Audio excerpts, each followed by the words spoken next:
Halo semuanya, kita ketemu lagi pada video yang ketiga, masih tetap terkait dengan chapter 4 dari buku Matlin dan Farmer, yaitu Cognition, dan kita masih tetap membahas mengenai working memory.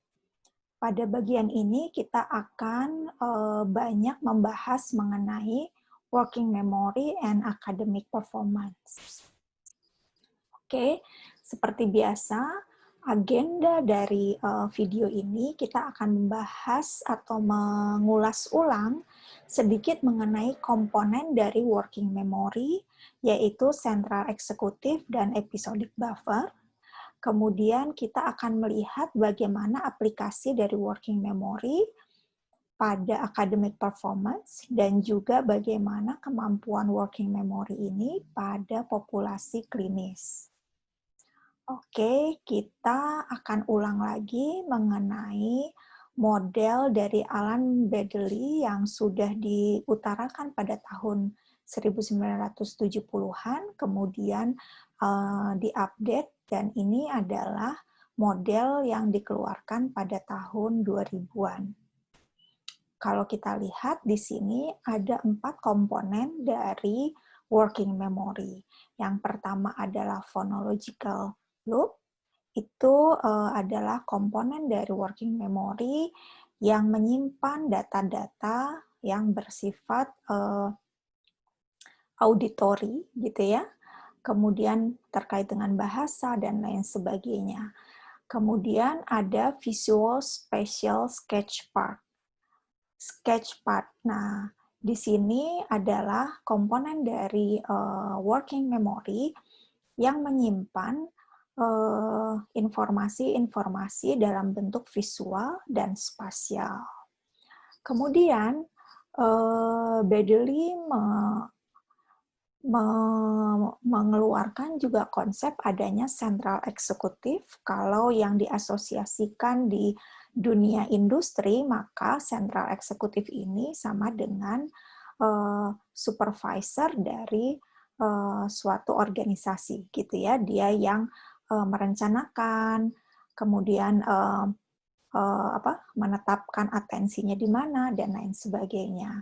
Kemudian 25 tahun kemudian, Baddeley juga mengeluarkan konsep mengenai episodic buffer. Nah, apakah kita akan mengulang mengenai central executive dan episodic buffer? Central executive adalah komponen dari working memory yang menggabungkan informasi-informasi yang diperoleh dari phonological loop, visual spatial sketch part, episodic buffer, dan juga long-term memory.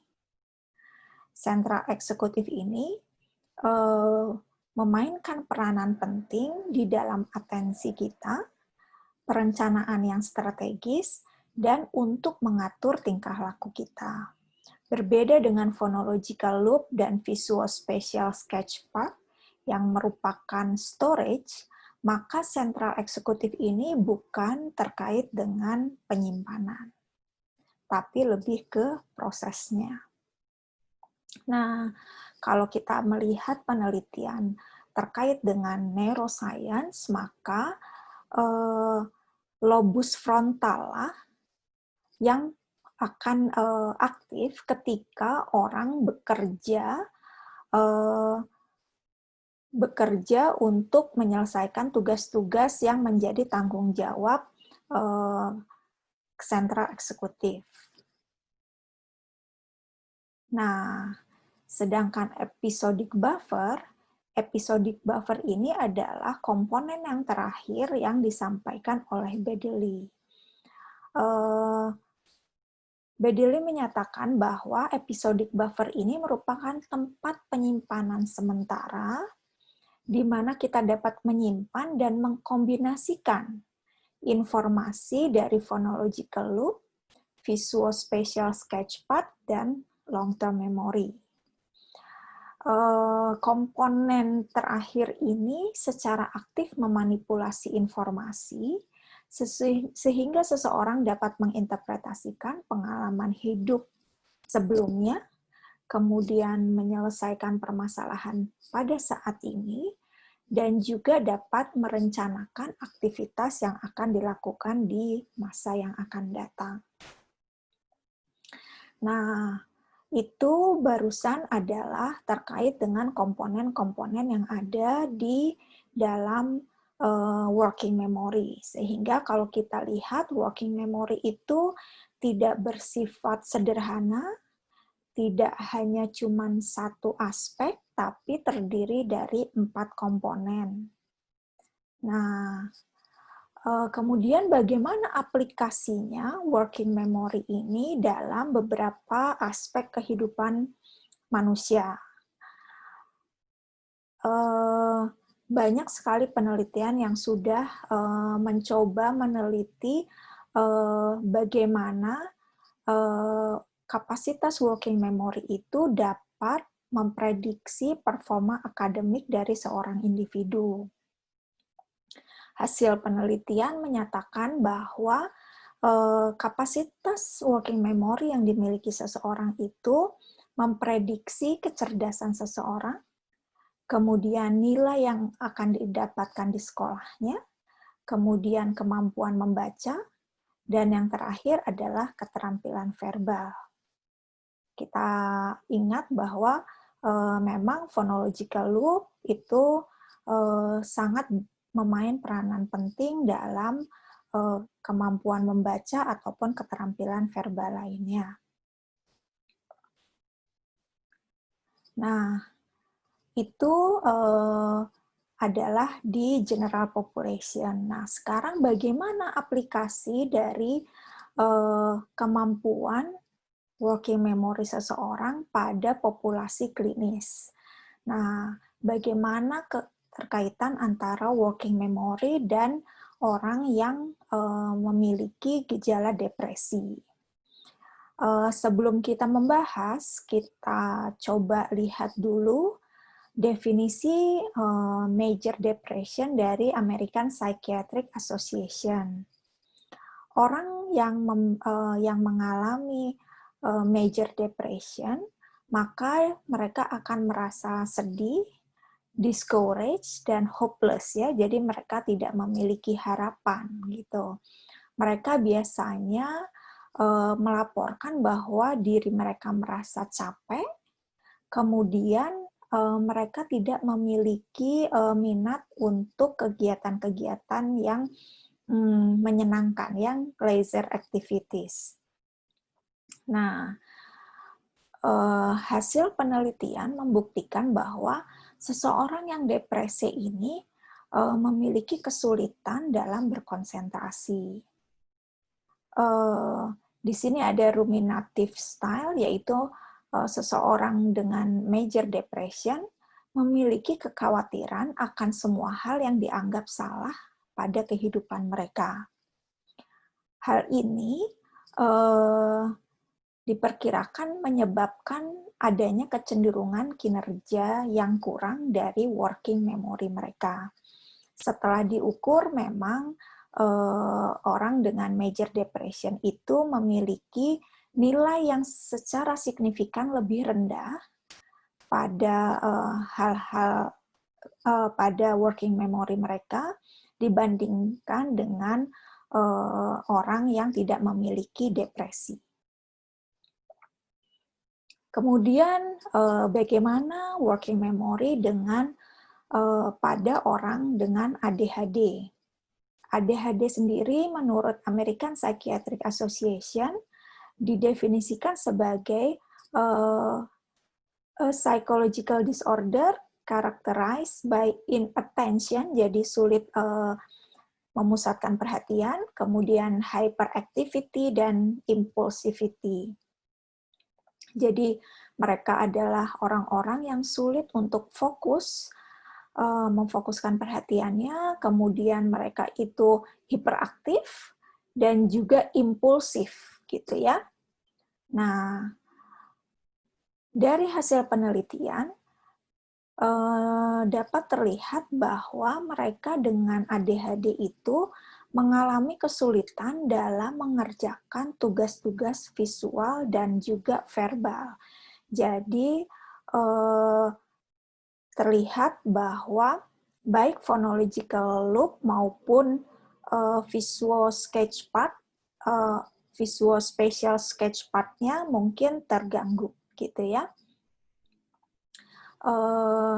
Seseorang dengan ADHD memiliki kekurangan dalam central executive component pada working memory system, sehingga mungkin perencanaannya, kemudian bagaimana mereka memusatkan perhatian, kemudian melakukan perencanaan strategis itu menjadi berkurang. Nah, kemudian bagaimana working memory pada orang yang memiliki generalized anxiety disorder atau GAD. Apa sih yang dimaksud dengan GAD ini? Yaitu suatu disorder yang dikarakteristikkan oleh adanya chronic, persistent, dan excessive worry, atau bisa dibilang seseorang itu merasakan kekhawatiran yang berlebihan. Kalau misalnya kita itu mungkin pada waktu-waktu tertentu merasa khawatir, tapi kalau dia secara umum akan selalu merasa khawatir. Nah, individu dengan kecemasan yang berlebih ini seringkali menggunakan kapasitas working memory yang terbatas dengan kecemasan yang dimilikinya, sehingga mengurangi kapasitas working memory untuk mengerjakan tugas-tugas lain.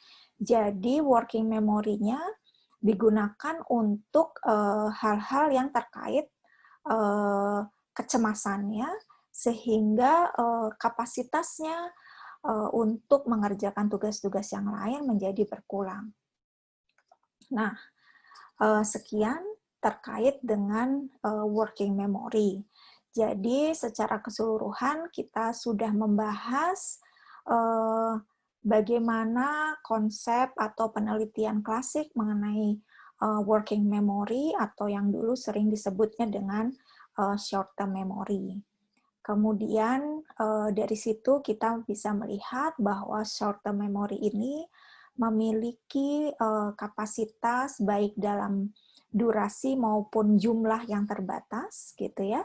Kemudian perkembangan penelitian terjadi perubahan dari konsep short term memory menuju working memory, di mana kalau working memory ini sifatnya lebih aktif, walaupun karakteristik-karakteristik dari short term memory masih ada juga di working memory ini. Kemudian kita juga sudah membahas bahwa working memory ini terdiri dari 4 komponen, yaitu phonological loop, kemudian visual spatial sketchpad, kemudian central executive, dan yang terakhir adalah